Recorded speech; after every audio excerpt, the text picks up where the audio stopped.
Think about practice today. I was pleased. It was good to get a full, we haven't had many. It's been a busy month, but it was productive. Touched on, some areas, that, we haven't had a chance to hit on lately. But it was a positive step. Excited to have a game tomorrow. Has that been something that's interesting to navigate with 14 games this month and actually trying to find the time to balance not overworking the guys as far as ice time, but also working on things early on in the season? For sure. I mean, that's the nature of, pro hockey, a lot of games, and you have those stretches. We want to touch on everything you can't. So we definitely hit on the things today that we thought would help us the most tomorrow against Grand Rapids. But I'm really happy with the progress of our team. I know the wins have been few lately, but we are happy. We see some positive steps, and I think it's only a matter of time. How important are the habits at this stage of the season as far as not only what you're seeing, but just for as a coaching staff, preaching those so that they just become, second nature by the time that end of the season and playoffs roll around? Yeah, habits, winning habits are huge, especially against good teams like Grand Rapids. That's one thing we need, our compete. That's probably the one area that I haven't questioned all year, our compete, which is the most important trait I believe in. Guys have competed even in all the losses and the adversity.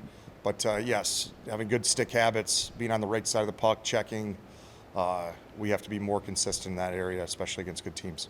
Just want to ask you about one specific player, youngster Martin Misiak. He's been kind of in and out of the lineup a little bit, but getting more consistent ice time. And to me, at least, it seems like he's pretty involved and noticeable when he's out there. Even gotten into his first fight on Saturday. What have you seen from coaching him specifically over the last stretch of games? Marty's been great. He's been receptive. I thought he's handled when he's been out of the lineup well. You want players to be upset, but not selfishly and draw attention away from the team. He hasn't done that. He's a player, I think he can separate himself because he has that almost agitator and tough to play against, get under the opponent's skin, and he has some skill with it. That game, second Manitoba game, that penalty that he drew, just driving the net hard, going to the dirty areas. He's like a lot of our young players. He makes some mistakes. We got to be patient with him, but he's showed progress, and it's a player that we got to help get better. Any update on Lardis' availability for tomorrow night? Yeah, we're gonna take it. He practiced today. He looked good. I'll talk to him. He wants to play. It's not a serious injury, so but I'll regroup with Johnny Walter and find out. You talk about the results not always being there as far as the wins, but you talk about the progress and how important that is within these guys. How important is it to remind those young guys, you may not be winning games right now, but your individual progress is continuing to grow each and every day, and that'll lead to more team wins down the stretch. Yeah, for sure. We big process over outcome. It's easy to say. It's hard when you're in the middle of it. A lot of like we scored each game first and we had leads. It stings.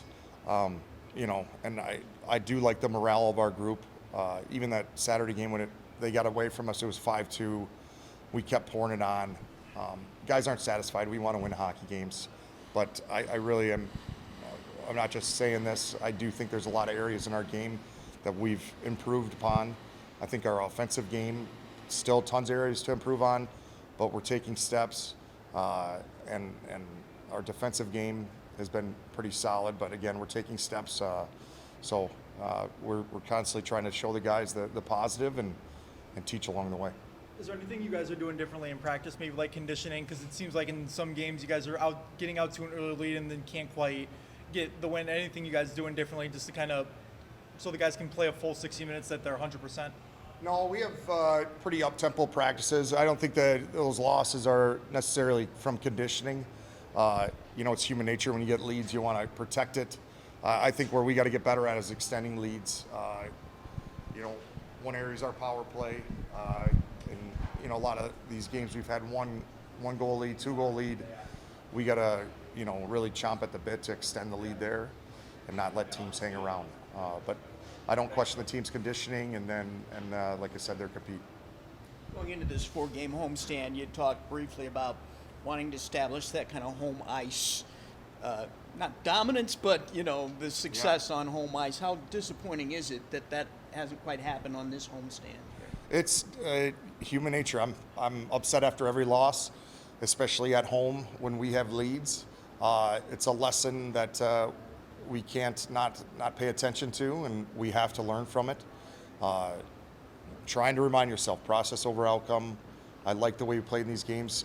Of course, there's tons of areas, extending leads, being better on special teams, finishing on our chances.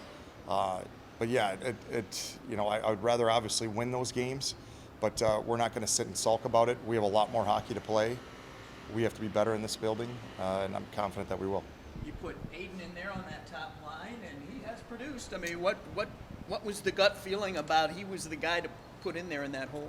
Well, he's shown glimpses in the past. I know his time here last year and all in college. Aiden's a talented player. He can make plays. And with Lards being out, it gave him an opportunity. I thought he's been getting better, and he ran with it. He did really well. It's nice for us. Then we can balance our top of the lineup. We had Lardis back in, and Aiden picks up where he left off. But where Aiden took steps, he's using his teammates more. He's moving his feet, not trying to one-on-one guys. I think that's where he's got a lot of his chances. How valuable is it to have a captain that obviously does so much in the room, but is also tied for the lead in scoring at this point of the season? Yeah, Brett's been awesome. He's a selfless competitor, wants to win. Yeah, it's nice, especially the guy. He's putting up the numbers. I think he'd trade some of those for some wins, because he wants to finish games. But him, Toninato, Fitzgerald, they've been great examples to our young guys. I think their compete's been there. I think that's probably one of the biggest reasons why all of our young players have been competing the full 60 minutes.